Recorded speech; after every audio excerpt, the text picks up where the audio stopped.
Started with breaking the lug nuts free because my impact gun was low on battery and I couldn't get the lug nuts off.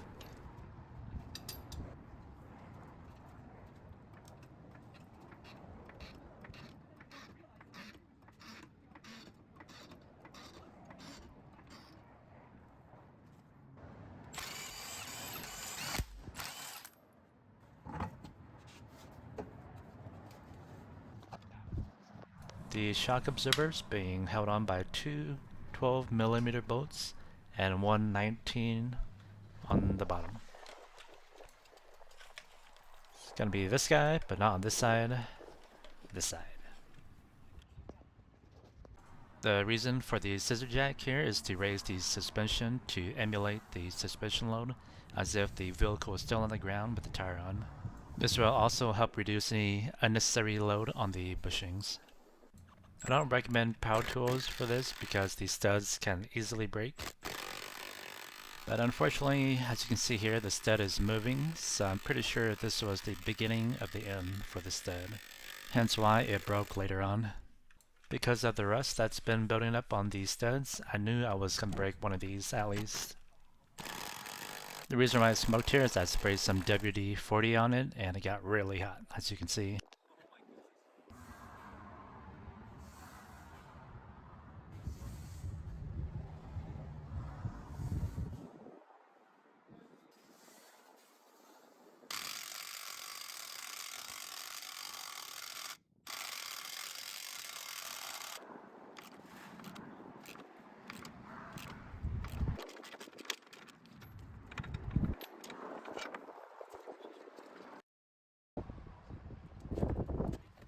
When installing the shock, make sure to put the rubber cap back on.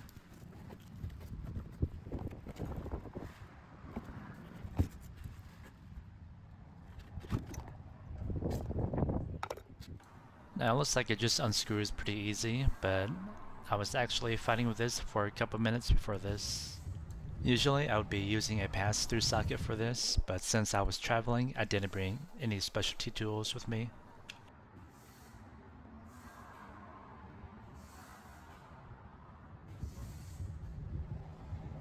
Usually when you see a shock covered in gunk like this, it means the seal at the top of the shock cylinder is bad and it's leaking oil. No oil inside of the cylinder means no shock absorption.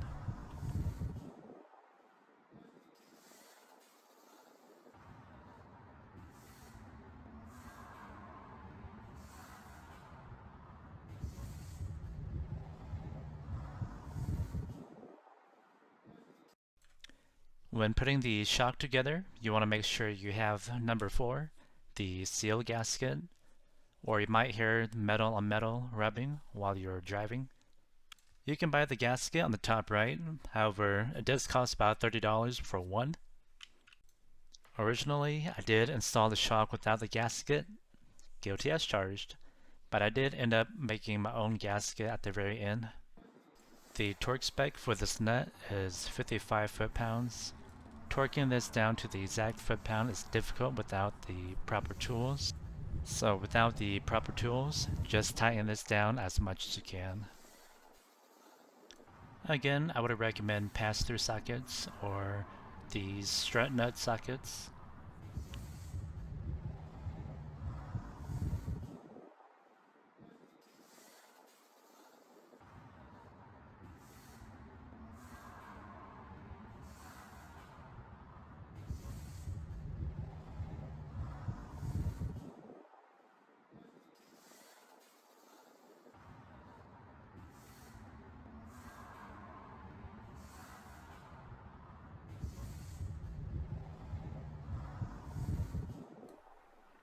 I like to put everything back together just loosely before the final torque down.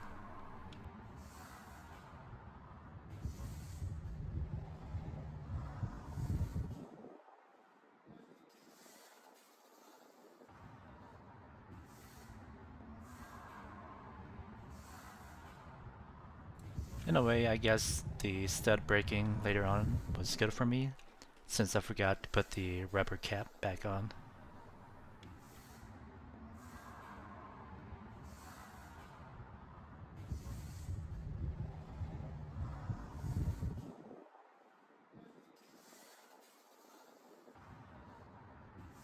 Of course, I'm going to replace the old hardware with some new ones.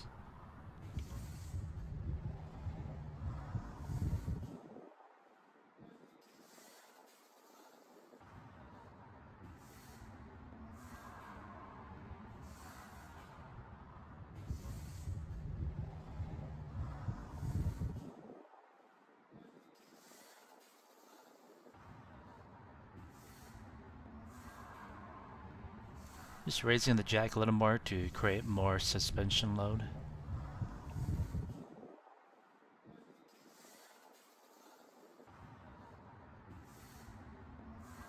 I don't have a video of me torquing this down, but you want to torque this down to 98 foot-pounds.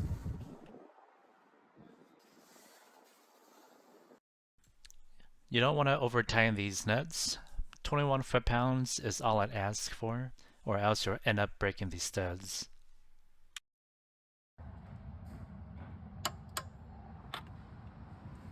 While torquing this down, I felt like something was off. It felt like it just kept turning, but it torqued down somehow.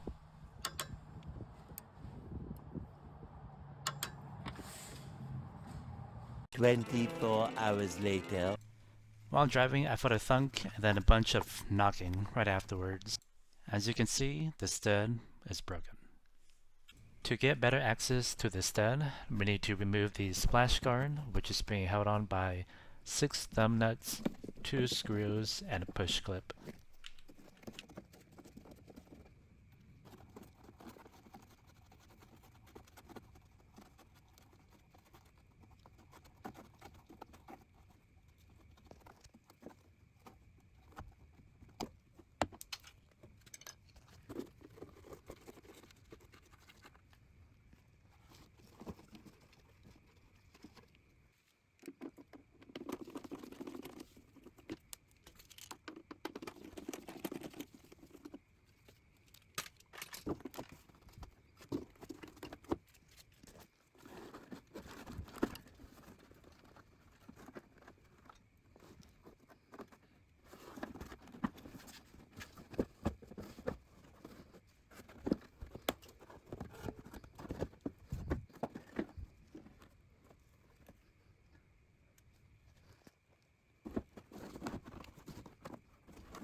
Once we have the shock out of the way, we can just pound on that stud with a 5-pound hammer.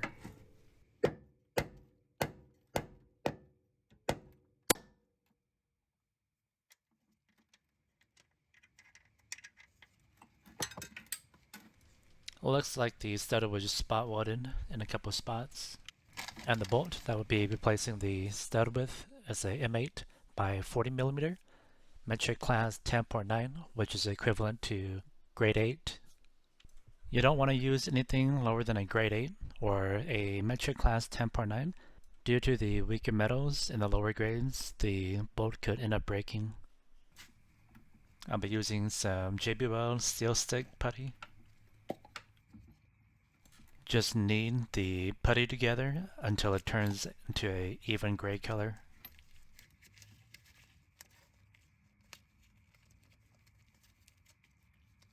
And then we'll wrap it around the top of the bolt here. Once the JB weld hardens, it will basically weld itself to the body. So when we go to tighten the nut later on, the bolt won't spin. Make sure to keep the bolt in place by pressing down on it as you screw the nut on.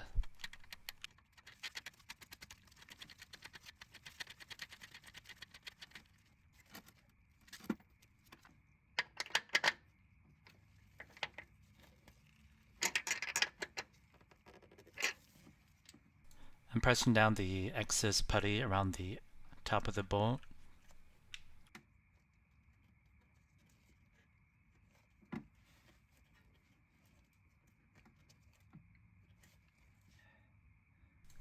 Gonna tighten this down just a little bit more by hand, and then we'll come back to this about an hour later.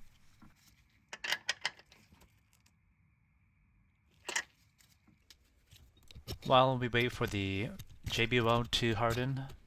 We'll scrape off the old seal and get most of the rust that's been building up.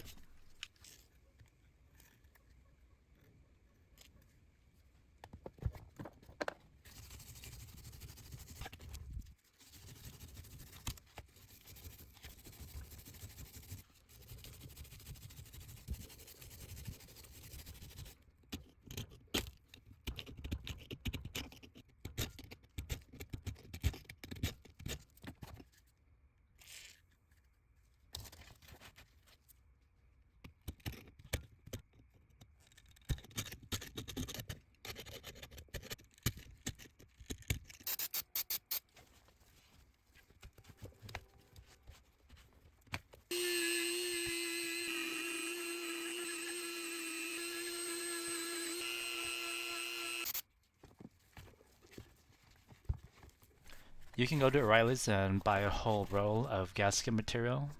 This is the rubber fiber material. It only costs about $10 for a whole roll. Definitely a much better deal than buying the OEM seal, which is $30 each for some reason.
One hour later.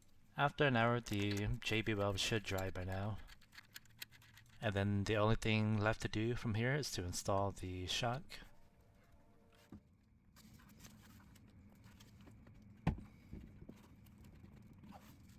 And just for in case, I'm adding blue Loctite.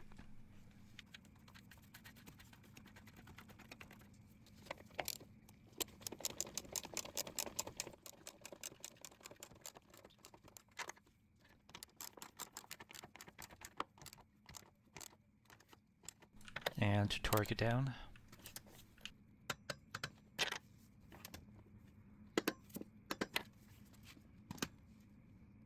When putting the fender liner back, you want to put the fender liner, oh god, look at all that rust. I did clean it. You wanted to put the fender liner between this little tab and the mud flap. Or you can move the mud flap entirely, put the splash shield on, and then put the mud flap back on.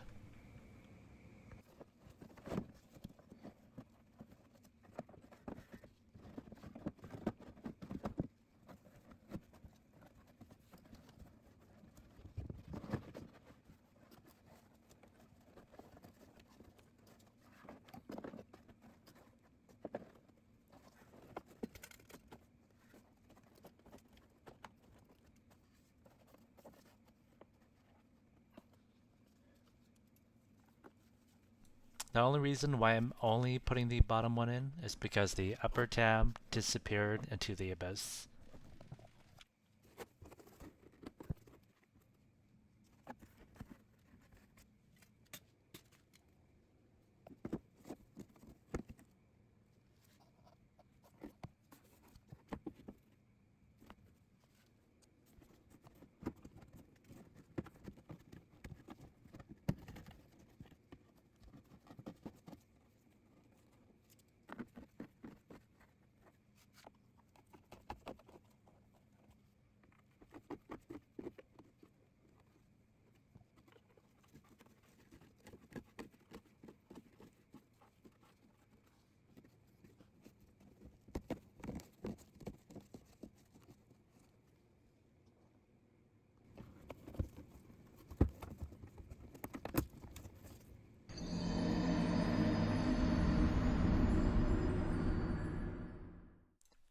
Thanks for watching.